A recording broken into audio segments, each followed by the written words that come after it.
This video seeks to define the anti-Semitic development program, and it seeks to criticize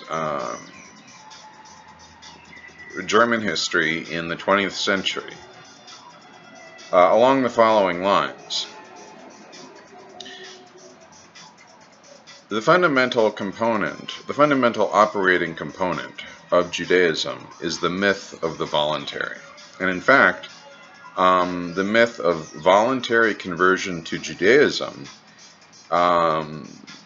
may be related in some way to the myth of voluntary faith, voluntary belief, and voluntary spending, also known as voluntary expense origination or voluntary wealth payment.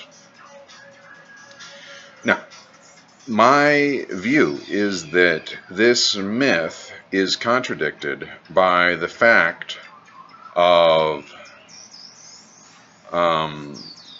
wealth tribute payments, non-voluntary tribute payments, denominated by wealth. So, you have to, see these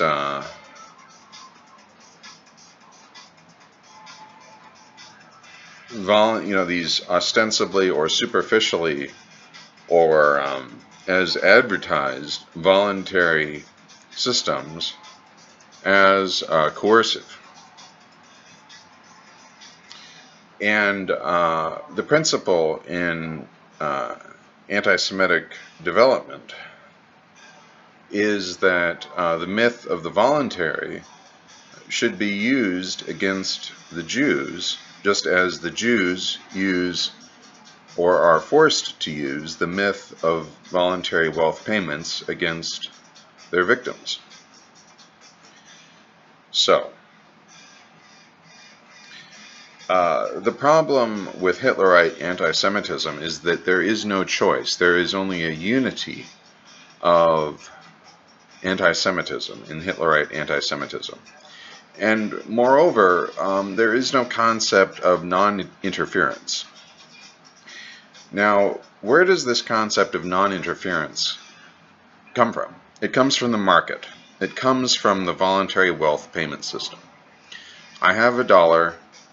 There are a number of items for sale at the market, each priced at $1. So I have a choice. And the concept there is that there is a voluntary system, or at least an ostensibly voluntary system, for exchanging that dollar for a good or a service. And Hitlerite anti-Semitism gives the Jew no opportunity to choose this anti-Semitism versus another anti-Semitism. And moreover, there is not generally acknowledged the possibility that there could be more than one anti-Semitism, and it is not acknowledged that one anti-Semitism might be suitable for one Jew, but unsuitable for another. In other words, the great problem with Hitlerite anti-Semitism is the concept of one-size-fits-all anti-Semitism, and in particular that the only path or resolution of this anti-Semitism is the death of the Jew. Now, I'd like to point out that in all goods there is death.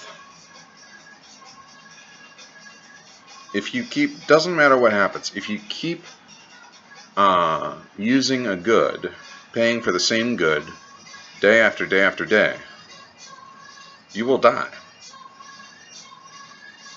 And you'll die anyway. But the thinking here is that you will die attached to that good. Okay. So this is sin. This is the image of the person who has been sucked into sin, which is also death. And we view life as separation from sin, freedom from sin, and the energy gained by climbing out of that sin hole and getting to a point. Now, this is all very difficult. It's quite difficult to delineate between addicts and non-addicts. There seems to be a demand to find a point in time when the addiction is broken. So what we're talking about here, and this is a very Buddhist metaphysical conception of it,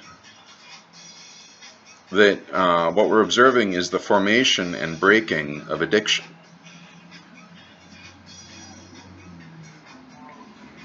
So part of the problem here now is that we want to separate this primordial anti-Semitism into multiple anti-Semitisms and give each Jew independently the authority to adopt any anti-Semitism desired, and basically to treat the anti-Semitism as a beloved pet. Now, I'd like to point out that if this is all confusing, it's worth mentioning that the word anti or against anti-Semitism is itself powerful, that the word itself is powerful. And it has a super religious sense to it. And there is currently, for some reason, great fear of anti-Semitism. And I suspect the reason for this is that there is a sense or a belief or a hypothesis of an occult connection between anti-Semitism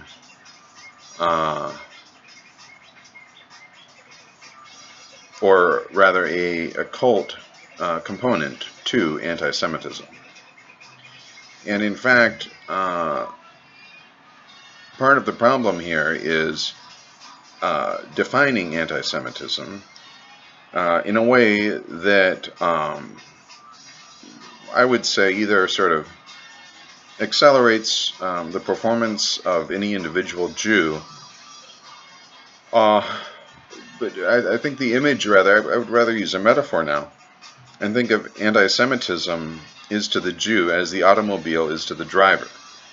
And that is to say that the Jew should select an appropriate anti-Semitism, learn how to operate it, and then experience the freedom it affords. I think there's a possible charge that I'm speaking nonsense. Now, the only criticism I would have is that other definitions of anti-Semitism, in my view, do not incorporate the concept of the myth of the voluntary wealth payment system into their creation or existence or genetic material. And that in fact, using the fundamental Vedic-Jewish trick of the image of the voluntary wealth payment and its connection to voluntary religious belief, basically we need to understand that people convert to Judaism because religion just isn't cutting it. It's just too weak. And anti-Semitism is super religion. So we want to give Jews a choice of the super religions that fit them.